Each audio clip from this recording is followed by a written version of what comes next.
Bismillahirrahmanirrahim. Alhamdulillah taala wa nafa'ana bihi wa bihi bidarain wa ana bi Idris al-Khawlani rahimahullah taala.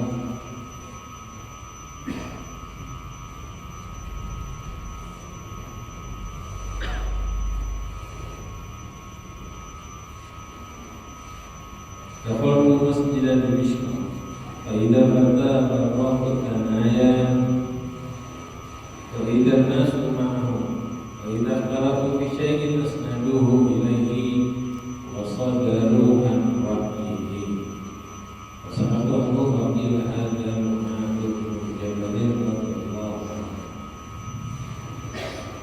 Alhamdulillah wa syukurulillah alhamdulillah.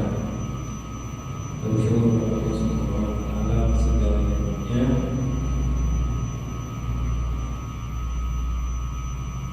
Kembali kita berkumpul bersama-sama dengan baca kitab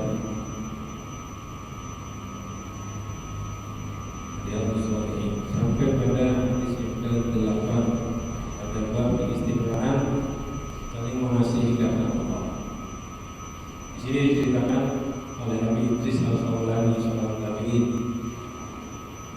Beliau lahir Rasulullah masih hidup ketika perang Hunain. Beliau ketemu Rasulullah sallallahu alaihi wasallam. Faida fatan. Beliau mengatakan dakhaltu masjidan Dimishq. Aku masuk ke masjid Damaskus yang ada di negeri Syam. Faida fatan barraqut anaya. Ternyata ada seseorang di dalamnya yang barraq anaya.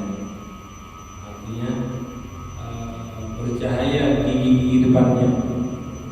Bisa diartikan dua, artinya giginya putih atau banyak tersenyum. Wa idza nasu ma'ahu, dan orang-orang bersama beliau, ikuti beliau. Wa idza khalaqu fi syai'in asnaduhu ilaihi wa sadaru an ra'yihi. Ketika mereka berbeda syai'in pada sesuatu, beda pendapat pada sesuatu, menyandarkan kepada sayyidina, kepada orang tersebut pemuda tadi, dan melihat pandangan atau hukum dari pemuda tersebut, dari seseorang. Fasa'atullahu anhum. Abu Idris akhirnya bertanya, siapa ini orang? Orang-orang ikutin. Kalau ada apa-apa kembali dijadikan rujukan, ditanya hukum. Orangnya bagus, rapi. Pakilah akan dijawab, wa Mu'adh bin Jabal. Itu adalah sahabat Sayyidina Mu'adh bin Jabal. Jadi Sayyidina Mu'adh ini sahabat Rasulullah SAW yang alim, yang faqih. Rasulullah pernah bersabda, "A'lamu ummati bil halal wal haram Mu'adh."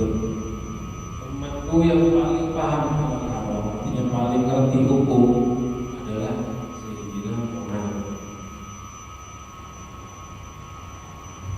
Jadi disaksikan langsung oleh Rasulullah keahliannya dalam agama. Kalau maka min al-ghadi hajjartu. Ketika sampai hari esok, beliau melihatin. Akhirnya besok pengen dekat dengan Sayyidina Mu'adh, hajar dulu, datang ke masjid pagi-pagi. Hajarnya bakar pagi-pagi, cepat-cepat.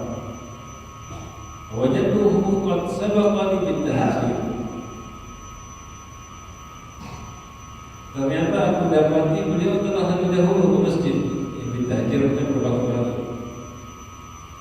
Wajadtuhu yusalli. Aku dapati beliau salat pagi, ini maksudnya sebelum subuh ya. Hajar namanya pagi hari ke masjid, maksudnya sebelum subuh.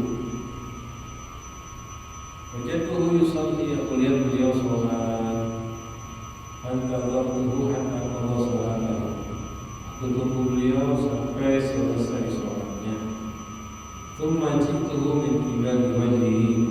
Aku datangi beliau dari depannya. Jadi nggak ada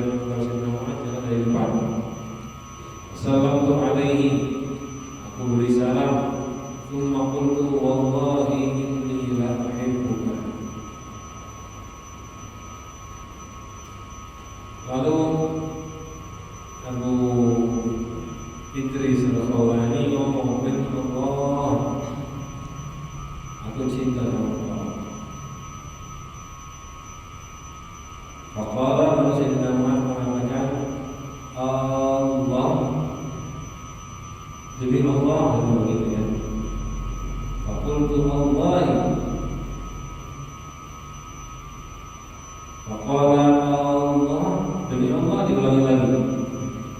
Faqultu Allah, demi Allah. Jadi diulangi pertanyaannya dua kali. Seakan-akan ini bukan curiga ya, memastikan.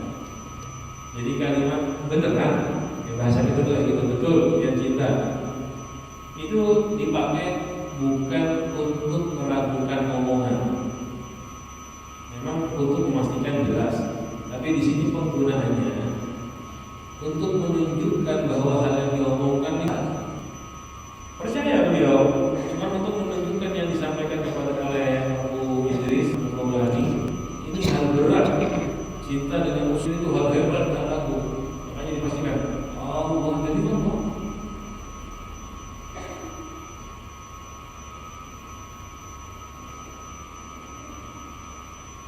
Fa akhadani bihawati ridani fajadabani ilaihi. Lalu beliau memegang aku, memegang aku dengan lidahku, dengan lingkaran lidahku. Saya dengar Bukhari mungkin pakai lidah yang ini membuka lidah itu. Kalau kita kan cuma begini aja ya. Kalau orang dulu tuh makanya dibuka sekalian buat tutup badan memang. Dan lidah dulu tuh lidah baju. Kalau kita kan baju terus lidah. Kalau dulu ya lidah tidak aja di luar, jadi lidah sekaligus baju. Makanya dipegang lidahnya, jadabani ilaih, ditarik. Abu Idris. Qala abshir. Sayyidina Umar ngomong abshir, kabar gembira. Artinya atas perilaku beliau yang sayang karena Allah, abshir, kabar gembira. Fa inni sami'tu Rasulullah sallallahu alaihi wasallam yaqulu, aku mendengar Rasulullah sabda, qala Allah ta'ala wajabat mahabbati lil mutahabbina fiyya. Wajabat, wajib. Arti wajib di sini habit ya, tetap mahabbahnya Allah, mahabbahku untuk orang yang saling menyayangi karena aku. Bukan karena urusan dunia, karena urusan apa, sayang karena Allah. Wal mutajalisina fiyya, saling dudukkan karena aku. Wal mutazawilina fiyya, saling menengok mampir karena aku. Wal mutabadilina fiyya, dan saling mengorbankan miliknya karena Allah. Jadi pasti dapat mahabbah Allah. Orang-orang yang sama satu sama lain muslimin saling senang, saling sayang, tapi sayangnya karena Allah. Duduk bersama, duduknya karena Allah. Saling bertemu, saling mampir, ada tujuan lain, mampirnya karena Allah. Saling badal itu memberi, mengorbankan yang dimiliki. Melakukannya juga sama karena Allah Subhanahu wa taala. Hadis sahih Imam Malik bin Muhammad isnadis.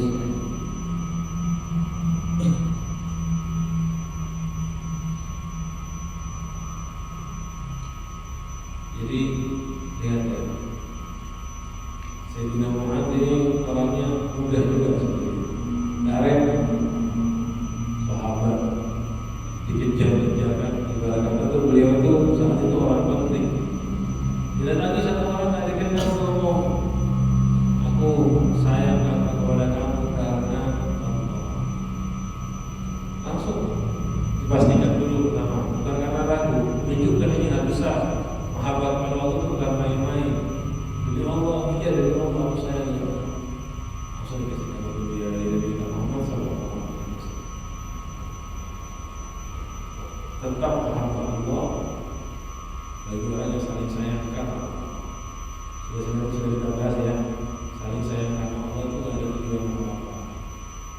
tujuannya ingin tambah dekat, tujuannya ingin dapat ridhonya Allah. Makanya sayangnya bukan sembarang orang. Bedakan ya. Kalau dia ingin membuktikan pertama saya disayangi karena Allah, kan? Ya lihat aja dia sayangnya sama siapa. Sayangi kepada orang yang kaya, itu aja. Itu bukan sayang karena Allah, biasanya karena uang. Atau kepada yang balasnya bagus, tampaknya bagus, nah lagi itu syahwat. Sayang karena Allah itu tak melihat badan, tak melihat harta, dan apa-apa. Yang dipandang adalah agamanya. Itu salah satu bukti melihat sayang kita karena Allah. Dan orang yang dulu karena Allah, kita melihatnya insya Allah mudah kita dulunya karena Allah Subhanahu Wa Taala. Dan masjid duduk adalah duduk bareng, belajar dan mencari ridho Allah Subhanahu Wa Taala. Jadi insya Allah kalau kita ikhlas dapat faedah duduk karena Allah. Dan muslimnya begitu, saling nengok, datang. Nggak tiap hari, ya, jarang kita, tapi saling nengok satu sama lain karena Allah dan saling mengorbankan. Ini dapat mahabbahnya Allah Subhanahu Wa Taala. Mudah-mudahan bisa kita amalkan jadi mahabbahnya Allah Subhanahu Wa Taala. Jadi kalau sekarang ada orang datang kayak gitu ke dia, kira-kira gitu. Tiba-tiba kita lagi duduk di masjid, ada orang datang, Pak, bumi sayang kepada dia karena Allah. Kira-kira gimana? Kira-kira gimana? Curiga pasti ya. Zaman sekarang itu sudah terlalu kotor kita. Curiganya wajar, tidak ada masalah. Karena memang zamannya yang besar. Ada orang datang tiba-tiba dia lagi ngaji di masjid, ini senang sama dia karena Allah. Dia nggak pernah kenal, nggak pernah tahu.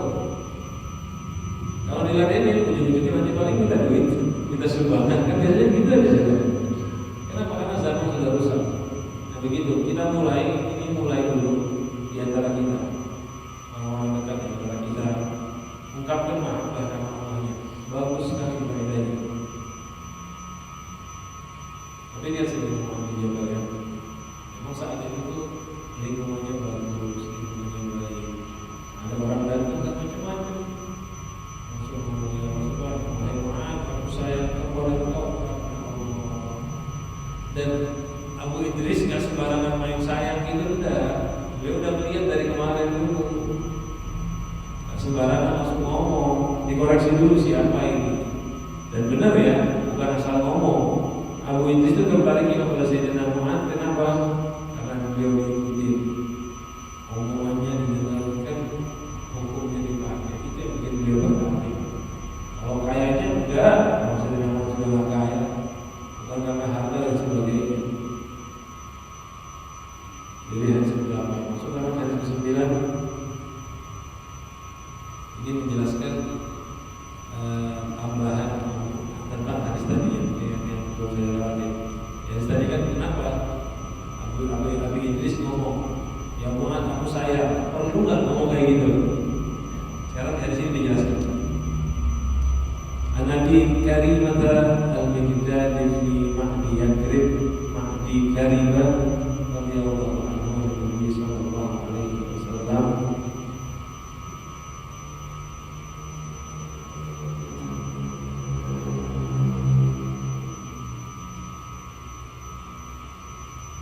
boleh Mahdi Yakrib boleh Mahdi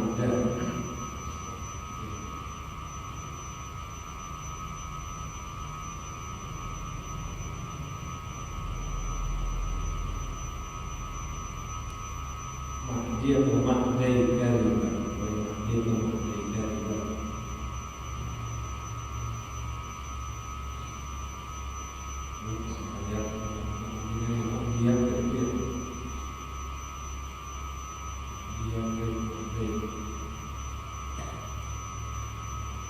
Beliau mengatakan bahwa Nabi sallallahu alaihi wasallam qala idza ahabba rajulu akhahu, ketika seseorang menyayangi saudaranya, menyukai saudaranya, falyukhbirhu, hendaknya dia kasih tahu, annahu yuhibbuhu, bahwa dia menyayangi saudaranya tersebut. Beliau hadis ini, nanti di hadis selanjutnya juga mirip dan penjelasan. Ketika seseorang senang dengan orang lain, hendaknya dia ucapkan, dia ngomongkan, saya sayang kepada kamu. Sekali lagi ya, sudah kita bahas di awal. Ini mahabbah, cinta yang dimaksud bukan cinta syahwat bagi perempuan, itu bukan.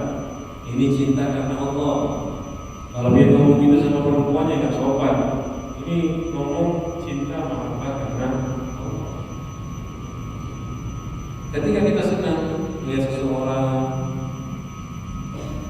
melihat ada orang soleh, dia taat, ibadah, ada seseorang tertarik karena ilmunya, kan ada rasa di hati kita senang sama dia. Bilang cinta kepada dia karena Allah. Jangan sunnahnya, sunnah. Di hadis yang lain, ketika ada satu orang bersama Rasulullah SAW duduk, ada satu orang lewat. Nah, yang duduk ini cerita sama Rasulullah, ini uhibbuhu fillah, ya Rasulullah, aku cinta dia karena Allah. Apa yang dilakukan Rasulullah? Allah akhbarlah. Kenapa mau kasih kabar dia? Akhirnya bangun Rasulullah.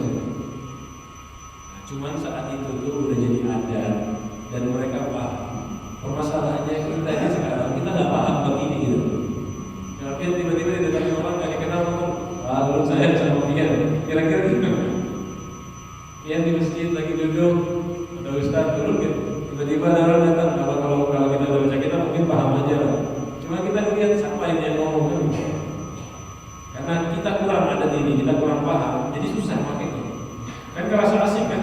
Coba dia jalan masjid tetanggaan, tiba-tiba ngomong ke tetangga dia, Pak belum disayang sama dia, belum cinta sama dia, langsung bingung apa maksudnya ini?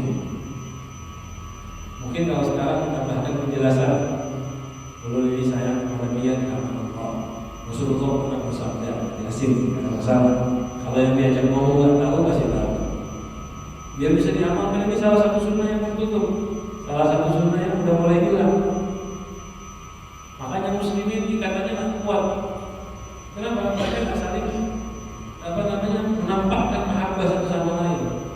Orang itu biar saling sayang. Kalau satu sayang harus kasih tahu. Akhirnya nanti ada timbal balik. Kalau dia kagum, senang, terus dia diam, dia nggak tahu. Karena nggak semua orang itu bisa membaca isi hati orang lain, ungkapkan apa-apa. Nah, akhirnya jadilah mahabbah. Contoh seperti ini. Sunnah ya, sunnah. Dan ini dipraktekkan juga oleh Rasulullah SAW. Di hadis selanjutnya nanti kita akan bahas. Makanya di hadis tadi, Nabi Idris Al-Khalid ini kan berilmu, alim. Jika melihat Sayyidina Mu'adz bin Jabal, beliau saya suka. Pas hari pertama sedang ramai banyak orang, nggak ada kesempatan ngomong. Besok ketika sepi datang baru. Nah begitu caranya. Dan juga ngomong kayak gini nggak usah teriak-teriak di depan orang kayak Abu Idris. Dia misalnya di majelis, Ustaz, tolong sayang sama dia. Dia lagi bicara apa misalnya? Bukan tempatnya, nunggu sepi. 2-3 orang ngomong. Ada selanjutnya masih mirip dengan ini di awalnya. An-Mu'adz radhiyallahu anhu. Nah ini subhanallah ya. Sayyidina Mu'adz ini sebelumnya pernah dengan Rasulullah baru dengan Abu Idris. Jadi di sini Sayyidina Mu'adz bercerita, anna Rasulullah SAW akhadha biyadi. Rasulullah memegang Sayyidina Mu'adz.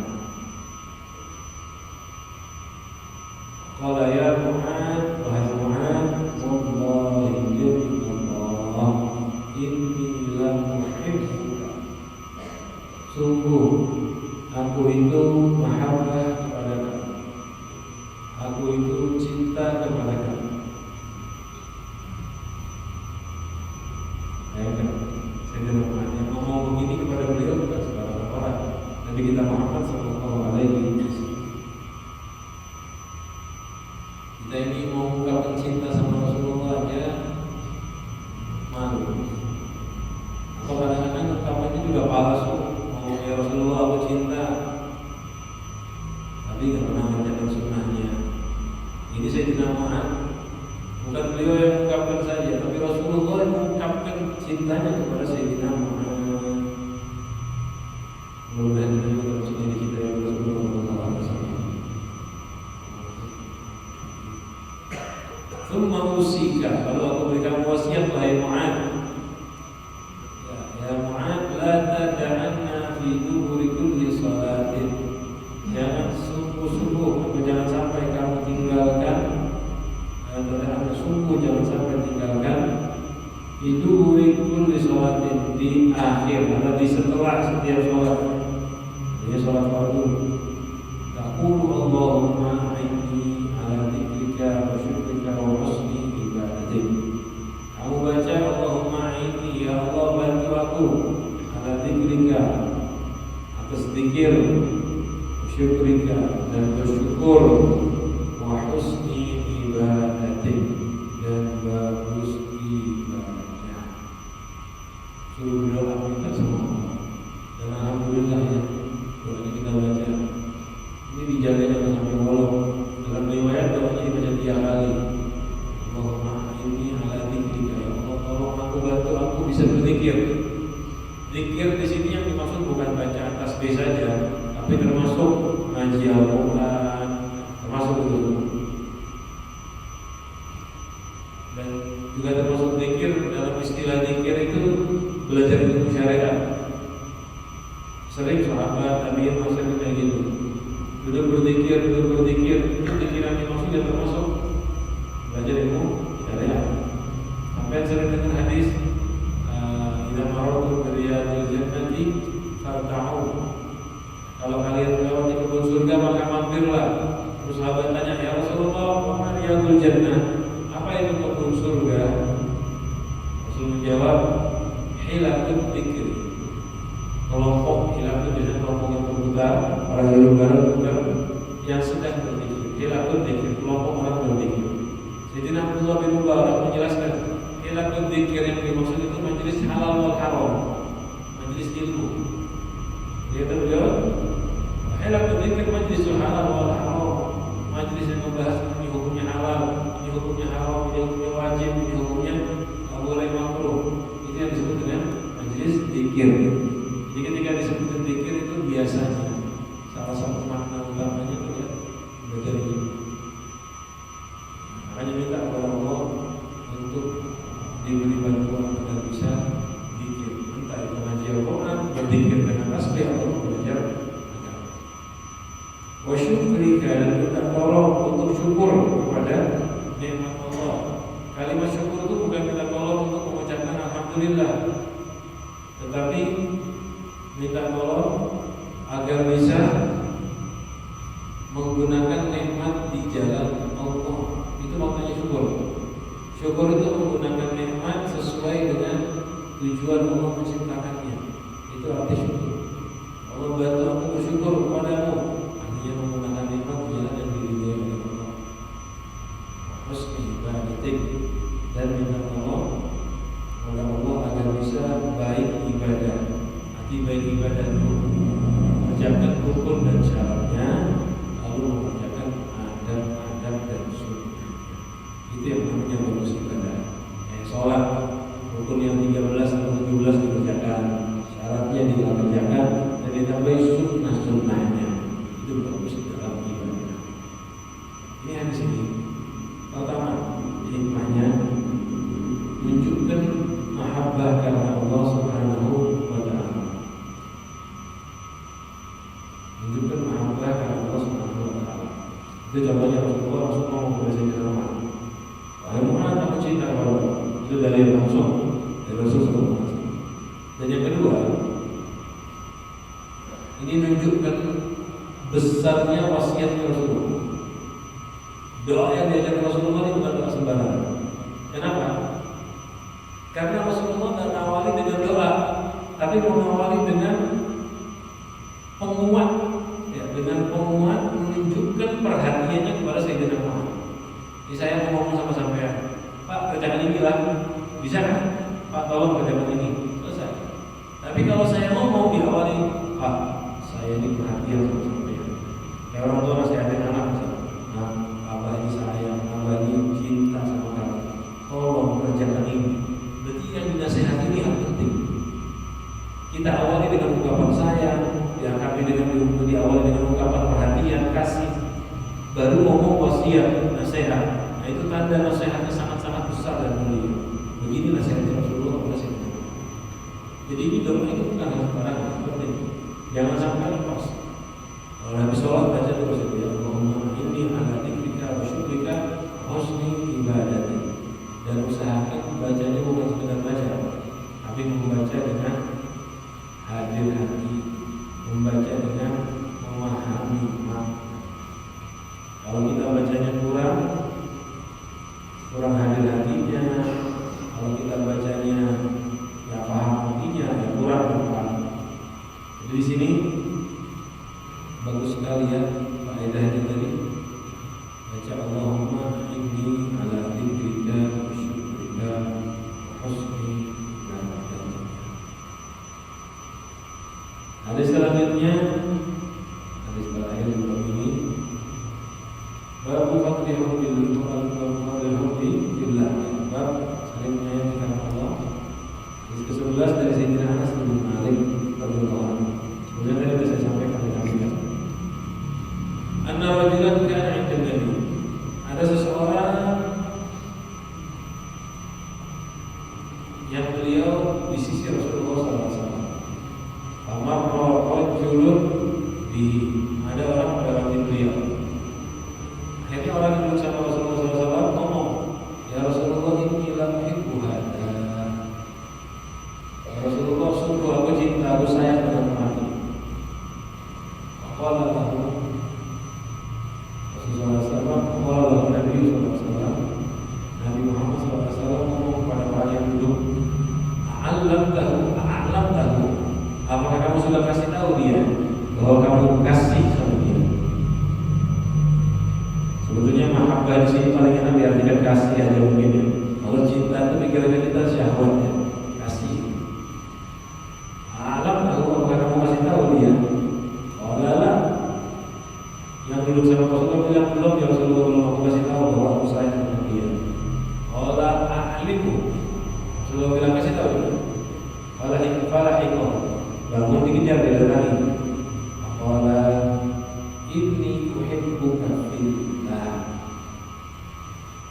Ini dia ngomong, sesungguhnya aku cinta kepada kamu karena Allah.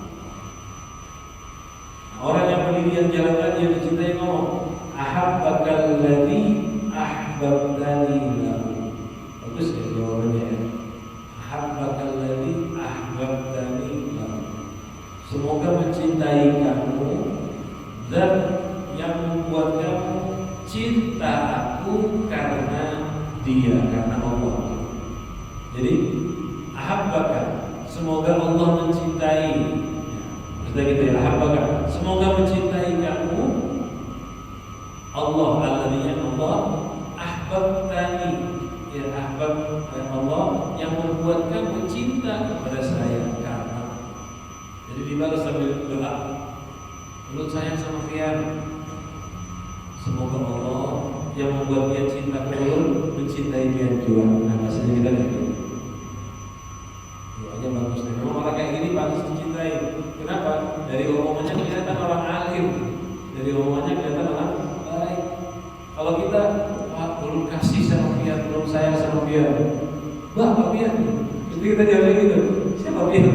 Kalau kita kan nggak apa-apa, dibilangin ada orang datang belum sayang sama Fian, kayak gitu. Karena kita nggak paham, sehingga dari sekalian ya, ini salah satu bab yang penting dan memang yang sudah berkurang sunnahnya dan jarang diamalkan.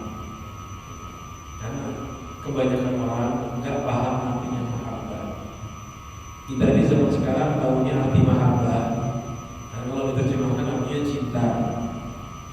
Biasanya bahasa itu tuh cinta, sayang, kasih sayang. Itu orang-orang pahamnya itu cuma syahwat. Pahamnya dia laki-laki sayang sama perempuan. Padahal udah jelas-jelas ada kan orang tua sayang sama anak kan, cinta sama anak. Tidak ada syahwat itu sayang baik. Anak sayang sama orang tua, murid sayang dengan gurunya. Itu yang namanya mahabbah. Kita di kekurangan itu. Karena sudah banyaknya mahabbah yang jelek, kurang mahabbah yang baik, mahabbah yang sehat, mahabbah karena Allah Subhanahu wa ta'ala.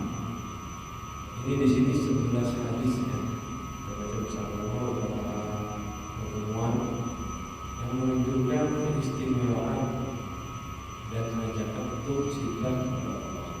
Sebelumnya hadis tentang perlunya mendatangi orang-orang soleh. Kita lanjut bab selanjutnya karena masih berhubungan dengan ini, nanti aplikasinya di akhir. Setelah beres bab ini ada bab ke 47 ini terakhir dari sebentar. Di depan ini cuma 2 hadis saja. Ya. Bab alamat hubbillahi ta'ala. Bab alamat cintanya Allah kepada hamba.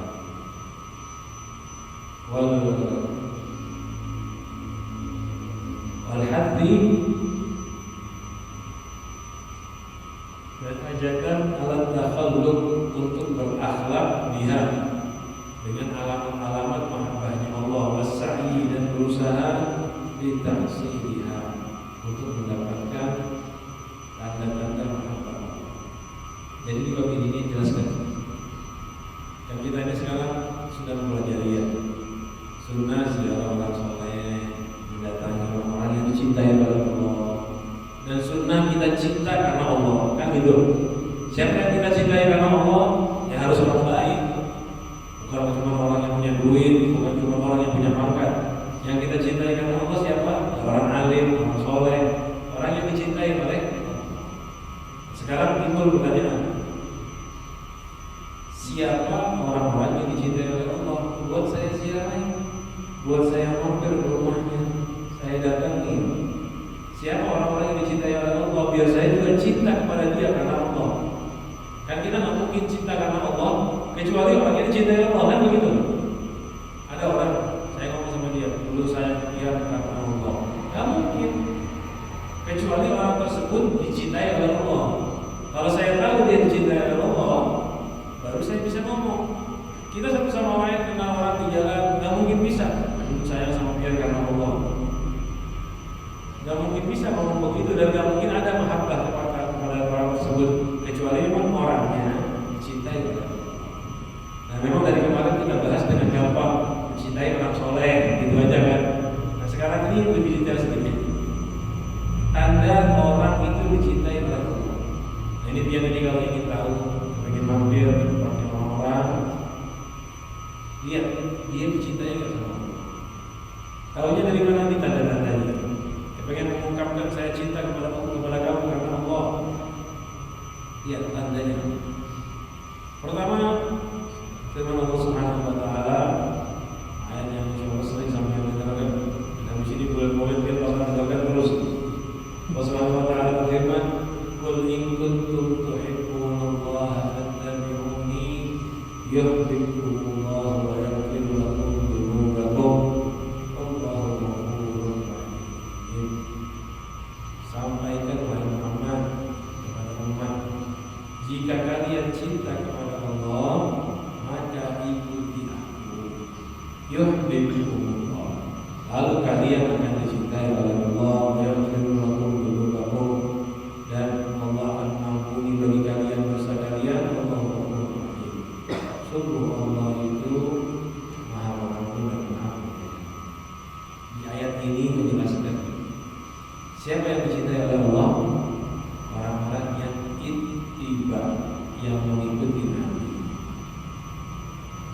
Jadi ketika ada orang mengikuti Nabi Muhammad SAW, itu salah satu tanda dia dicintai oleh Allah. Apa yang diikuti? Seluruh adabnya Rasulullah. Bagaimana beliau bangun tidur, bagaimana beliau makan, bagaimana beliau berjalan. Ikuti adabnya Rasulullah SAW. Nah, orang yang mengikuti Rasulullah, dia dicintai oleh Allah. Nah, ini kalau ukur kita. Yang pertama, kalau ingin tahu orang dicintai ini secara global, dia ikuti Rasulullah. Kalau dia tidak ikuti Rasulullah, bukan kita sangka buruk ya. Bukan kita sangka buruk dia orang jelek ya. Cuman dia bukan orang yang dicintai oleh Allah. Tidak ada tanda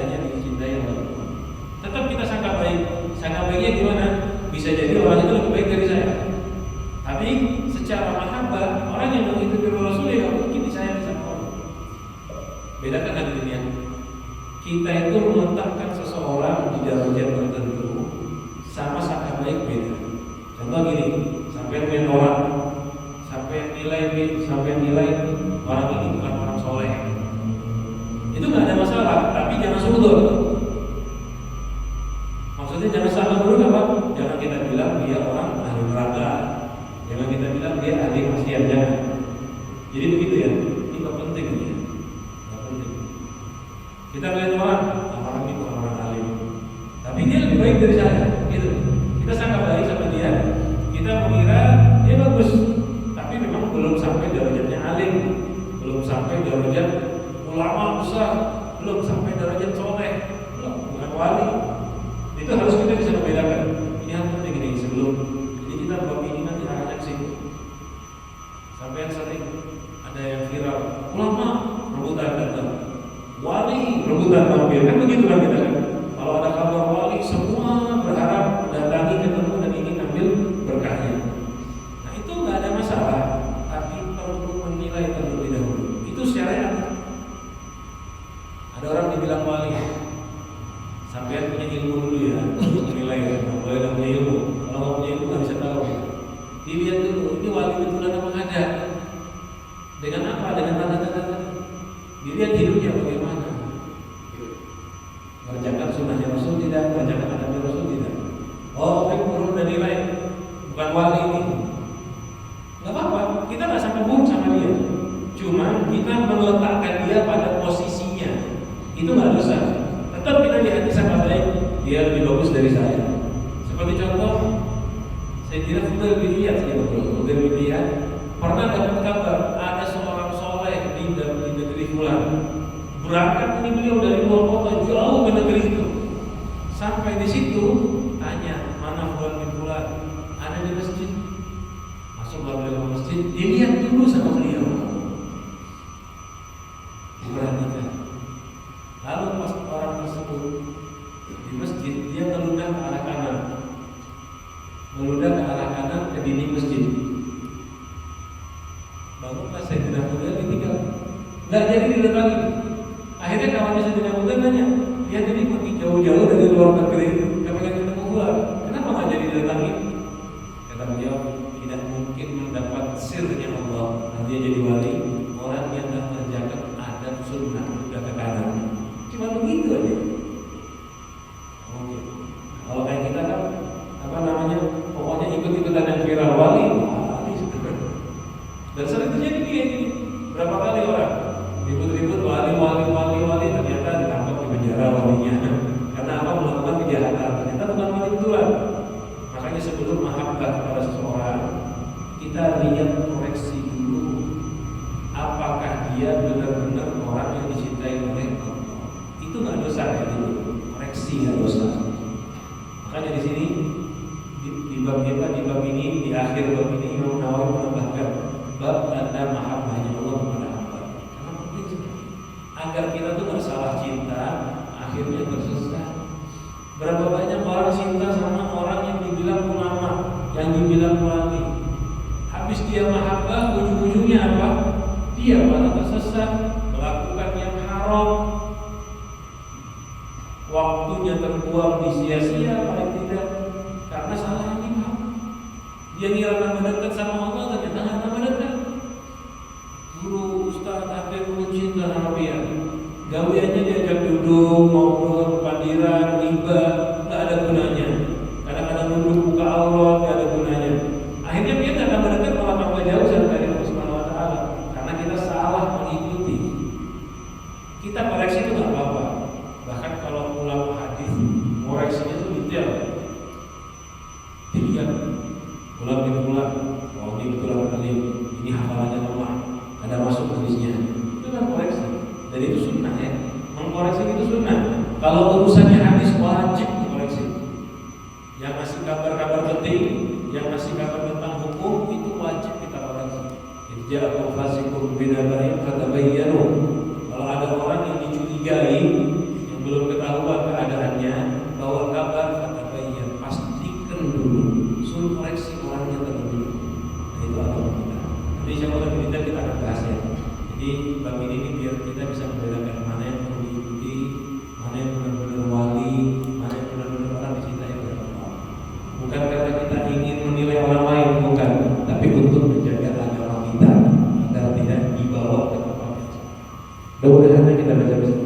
mudah-mudahan bisa kita